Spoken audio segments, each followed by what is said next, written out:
Here's what I know. Last year, Danny, 8 days before the season opener, they put out a graphic on Twitter and Instagram, and they put out a press release to let everybody know they'd sold their home game out. And I'm not knocking that. I thought that was an awesome, good thing. Yeah. Especially because the Arizona Cardinals were the opponent in week one, and Arizona's fan base doesn't travel. So what we got in the first ever game of the Josh Harris era after he'd bought the team right before training camp was a very rare and a thoroughly enjoyable win over Arizona, number one. But number two, a game where the stadium was full of mostly Commanders fans, which almost never happens. Fast forward to this year. I understand that it's now been a year of the new ownership group, and it's not the reactionary first month or two after Dan Snyder sold.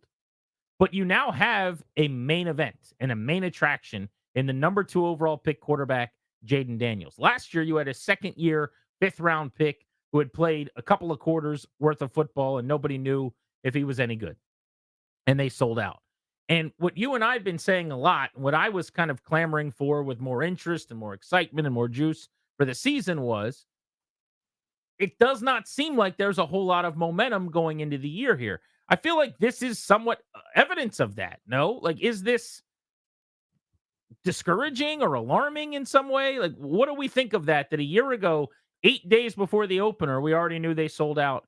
And here we are a couple of days out, and the assumption is that they haven't yet because they haven't announced it. Well, it wasn't just this week, remember. This is, weeks in advance. I mean, I remember I was just going back and looking during the break. The week 13 game against the Dolphins is sold out. And, this number of weeks in advance, we sold out. Thank you, fans. It's a great puff your chest out thing. It's a great validation for all the folks working so hard in the business office. It's great for fans to feel good about it. Because when you're buying into something, you want to know that you're not going to be the only guy sitting in your intersection, like the famous photo with our buddy Tailgate Ted. Like when you're down 50 points and it's just him and some tumbleweed. You want to know that other people are in too. You want to feel good about it. So it's a nice validating thing. But the flip side is, to your point, we've kind of experienced this in it's hard to quantify type ways, right? Whether it's the energy or the juice or whatever word you want to use for it. We have sort of felt this on our side. There's just not the same level of excitement. And trying to quantify why, I think, is a fascinating discussion. There's a little bit of everything to it. The same way on a negative side for so many years, why don't you, fill in the blank person, go to FedEx Field anymore? And everyone has their story of the thing that was just too much for them, where they said, you know what, screw it, I'm not going. And the attendance all of a sudden went from top whatever in the league to down at the bottom. And it happened. There was a moment, right? Everyone had their own experience, but it added up to enough indignities and enough, you know what, I'm not doing this anymore, that the numbers finally dropped. Flip side here, we're talking about, reasons for excitement. Typically in an NFL city, you draft the number 2 overall player, a Heisman Trophy winning quarterback that's electric and exciting and is also a great dude by all accounts, right? Who just does everything right all the time and has a $1 billion smile. By the way, it's the first chance the fan base will get to see him. Yeah. He did not play in the only preseason game in Landover, Maryland, because that was preseason game 3 when, God forbid, they would have played some players, because as you can see this past weekend, they didn't need any more work. So they decided not to play him in the home game, so that the other 2 games were on the road when he did play. So it's the first chance people get to go see him. I just, you add in the fact that a lot of Giants fans are coming to the game. As bad as they played, you normally grab these tickets in advance, or if you're in this area and there are lots of people from New York, lots of Giants fans who are, it's your annual chance. Last year, you sold out with very little help from the visiting fan base. This year, you're getting a lot more help, presumably, from the visiting fan base. That's a reasonable thought, I would say. You would say so. And you still haven't sold out. So how many different or fewer single game tickets are being sold for game number 1? Now, I was in Josh Harris's press conference a few weeks ago over at the stadium before the only preseason game at home. And I know that he mentioned that season ticket sales were up 30% year over year. So from last year to this year, season tickets are up, which is a great thing. And that's a good sign. And I'm happy and I'm glad about that. But I think this is a different conversation than that. This is hey, it's a beautiful weather. The Commanders are home this weekend. It's the first time we get to see them. And last year, with the new ownership group, tens of thousands of people said, I'm going to go. And it seems like that number this year is way smaller. Has dwindled, yeah. I don't know. Yeah. The godsend that should with be Jaden Daniels, the savior, so to speak. I'm using air quotes, but I oversight this story that Liz Clark wrote years ago, but If you're a reeling sports organization, NFL team, what can you do?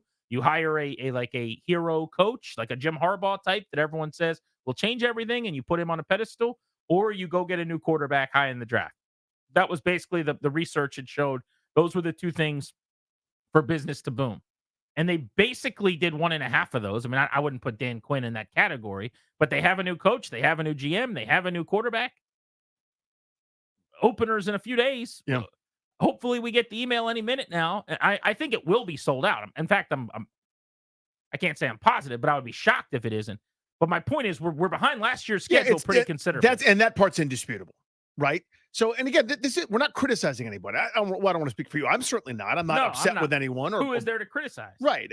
I'm not knocking anybody's. People will take this as being a negative. I'm asking, is this a thing? Or right. Like more than anything else, I guess, Danny, to just, I'll shut up on this. I'm saying, isn't this evidence that our speculation was correct? And that's where I'm going, is that we have felt this and we've communicated that to you guys and just, hey, this is the feeling. And it's hard to put a number on. And there's still no number directly, but here's what we've got. Well in advance last year, the home games were sold out and they told you so. You haven't seen that communication yet, have you? If you have, you let us know, because it probably slipped by our radar, but I haven't seen it. And that right there is a more firm data point than you and I being like, man, people aren't really seem to be that excited or calling in about Jaden Daniels to the same degree that you would have thought. Now, I know it's not going to be 12 years ago. That's impossible, where you were up until 6 o'clock in the morning with Pete Metters taking calls on just the trade to go get Griffin, not even Griffin himself, doing an overnight situation. We're never going to get there again. I don't think that's realistic to expect. But this is just to sort of restate it, a firmer data point that kind of goes, people aren't quite as excited or ginned up maybe as they were in the past. I think there are reasons for that. I think the finality and the exhale and the, oh my God, it's not Dan Snyder. Where do I put my money?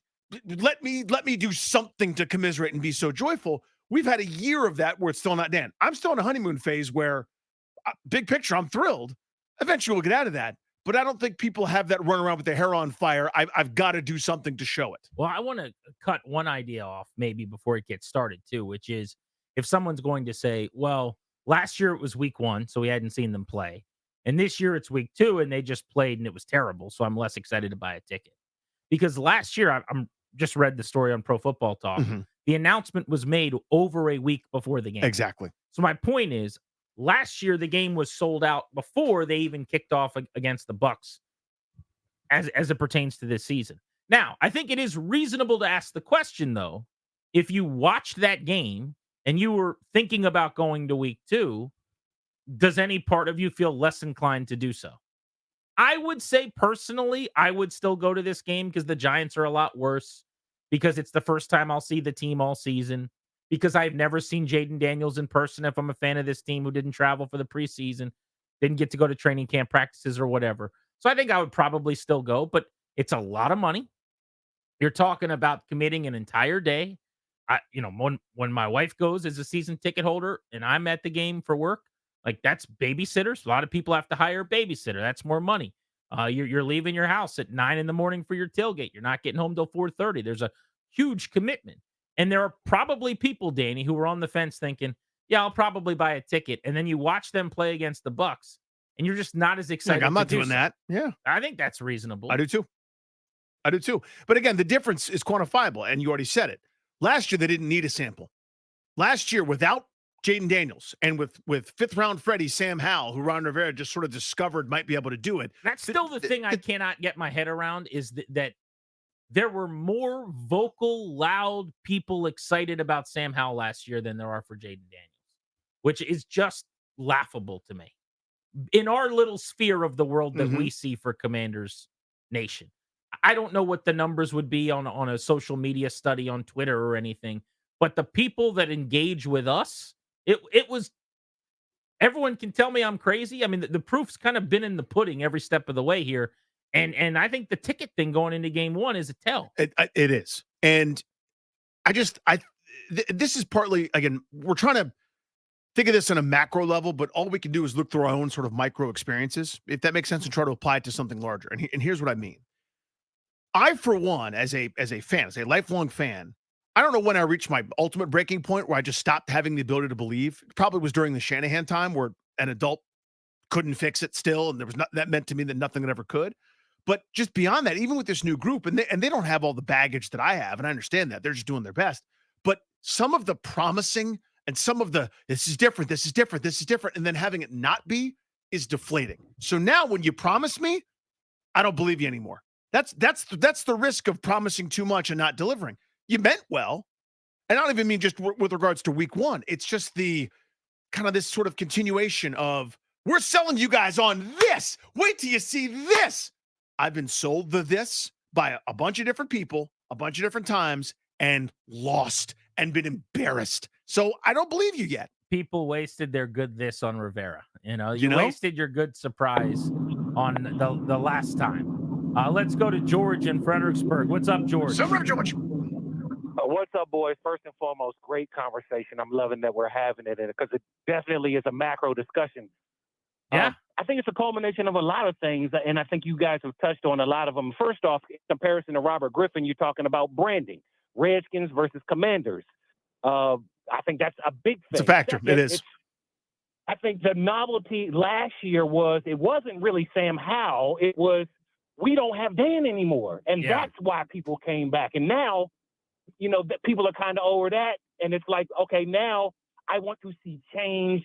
More than that, I want to see difference on the field. I want to get out of this dump that's a stadium. So, and then as a common man, like who doesn't have season tickets, like if I want to have an experience that's better than TV for my family of 5, I'm looking at probably $1,200.